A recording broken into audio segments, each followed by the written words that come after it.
Hello, আসসালামু আলাইকুম সবাইকে। কেমন আছেন সবাই? আশা করি যে যেখান থেকে আমার ভিডিওটি দেখছেন, সবাই আল্লাহর অশেষ রহমতে ভালো আছেন। আমিও আলহামদুলিল্লাহ আমার পরিবার নিয়ে ভালো আছি। তো এই তো আহ এখন বাজে প্রায় ৩:৩০টার মতো। তো এর মধ্যে আমি ইফতারির আয়োজনও আ বসিয়ে দিয়েছি। কারণ দিন ছোট। আগে থাকতে আসলে এগুলো আ রেডি না করলে তারপরে আর সময় পাওয়া যায় না। তো আপনাদের মনে আছে কে বলেছিল আ মিষ্টি কুমড়া দিয়েও যে বেগুনি বানানো যায়? আসলে মিষ্টি কুমড়া দিয়ে আসলেই খুবই মজার বেগুনি হয়। আমাদের বাসায় কিন্তু আ রোজার সময় কিন্তু আপনাদের ভাইয়া বিশেষ করে এই মিষ্টি কুমড়ার বেগুনি খুবই পছন্দ করে। তো এই তো মিষ্টি কুমড়ার বেগুনি আমার হয়ে গেছে। তো যারা এখনও মনে করেন যে না মিষ্টি কুমড়া দিয়ে তো বেগুনি কখনই এটা সম্ভব না বা মজা লাগবে না, তারা একবার হলো ট্রাই করে দেখেন। বেগুনির থেকে মানে বেগুনি দিয়ে যেটা আমরা বেগুনি করি সেটার থেকে বরঞ্চ আপনারা এই মিষ্টি কুমড়া দিয়ে বেগুনি বানালে আরও বেশি মজা পাবেন। তো খুবই অল্প পরিমাণ করেছি আসলে, মানে দেখা গেছে যে কেউ খায় কেউ খায় না। আর মানে নষ্ট হয়, প্রতিটা বেলায় দেখা গেছে নষ্ট হয় খাবার। তো ইফতারির সময় হয়ে গেছে অলরেডি।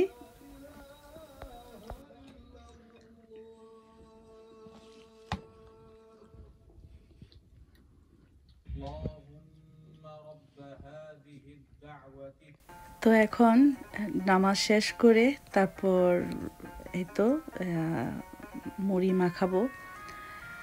তো দেখতেই পাচ্ছেন এখানে সব কিছুই মানে করে নিচ্ছি, ভেঙে নিচ্ছি মুড়ি মাখানোর জন্য।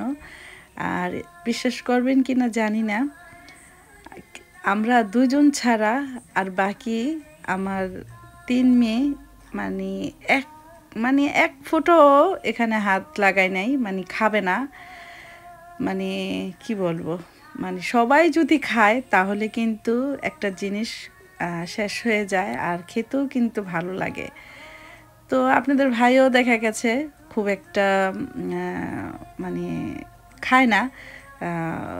কিছুটা খেয়ে তারপর বলে যে আর খাবো না। তখন কিন্তু দেখা গেছে যে মানে কষ্ট হলে আমারই খেতে হয়। আর খাওয়ার পর এটা যে কি অবস্থা হয় সেটা আর আপনাদের কাছে নাই বলি।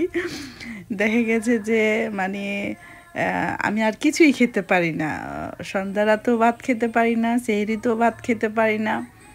তো মানে খুব কষ্ট হয়ে যায় আর কি। আর এ তো সব কিছু এখন মেখে নিব। মুড়ির পরিমাণ খুবই অল্প নিব, তারপর যতটুকু খেতে পারি। তো আজকের বুটটা খুবই মজা হয়েছিল। বুট রান্নাটা নাকি আজকে খুবই ভালো হয়েছিল। আপনাদের ভাইয়া আমাকে বলল যে বুটটা খুব মজা হয়েছে। তো বুট রান্না করার সময় আজকে আমি একটা জিনিস ব্যবহার করেছি, সেটা হচ্ছে এলাচি মানে গুঁড়ো করে তারপর আমি এটা মানে মিক্স করে এটা দিয়েছিলাম। ভাজা জিরা সেটাও দিয়েছিলাম। তো এটার কারণে হয়তো বা একটু এটার স্বাদটা আজকে একটু অন্যরকম হয়েছে। এলাচিটা আমি আগে ট্রাই করি নাই, এলাচির যে গুঁড়োটা। তা আজকে লাস্টে একটু দিয়েছিলাম, তো সেটাতে দেওয়াতেই হয়তো বা একটু টেস্টটা অন্যরকম আসছে। তো এই তো সব কিছুই মাখিয়ে নিচ্ছি, কিন্তু আসলে খাওয়ার মানুষ নাই। খাওয়ার মানুষ থাকলে আসলে এগুলো মানে শেষ হতে কিন্তু বেশি সময় লাগে না। এত অল্প করেছি তারপরও আমরা দেখা গেছে দুইজনে সব খাওয়াটা খুবই কঠিন হয়ে যায়।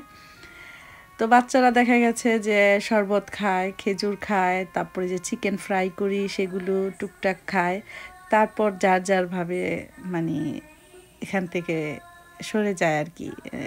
আর কোনো কিছুই ওদেরকে খাওয়াতে পারি না। এই জন্যেই আমি প্রতিদিন ট্রাই করি যে বাচ্চারা যেটা আসলে পছন্দ করে বা ওরা যেটা খাবে সেটাই আমি আসলে এবার করার চেষ্টা করতেছি। ভাজাপুরি পরিমাণ খুবই কম, যেমন আজকে ভাজাপুরি খেয়েছি, আবার কালকে আর ভাজাপুরি খাবো না, এভাবেই আর কি যাচ্ছে। তো এই তো দেখতে পাচ্ছেন খুবই সুন্দর করে কিন্তু মুড়িটা মাখাচ্ছি। তো এই তো এখন আপনাদের ভাই আর আমি এই তো খাচ্ছি। আর ওই যে দেখেন আমার মেয়ে শুধু বুট দিয়ে সামান্য একটু মুড়ি দিয়ে মাখিয়ে আর মানে বেগুনি, আলুর চপ, পেঁয়াজু এগুলো কিচ্ছু নেয় নাই, তারপরও দেখেন এই যে মানে এখানে রাখতেছে। যদি পেঁয়াজ থাকে বা যদি অন্য কিছু থাকে এগুলো আবার আমার এখানে রাখা হইতাছে, আপনারা খেয়াল করলে বুঝতে পারবেন। তো এই ছিল আজকের ভিডিও।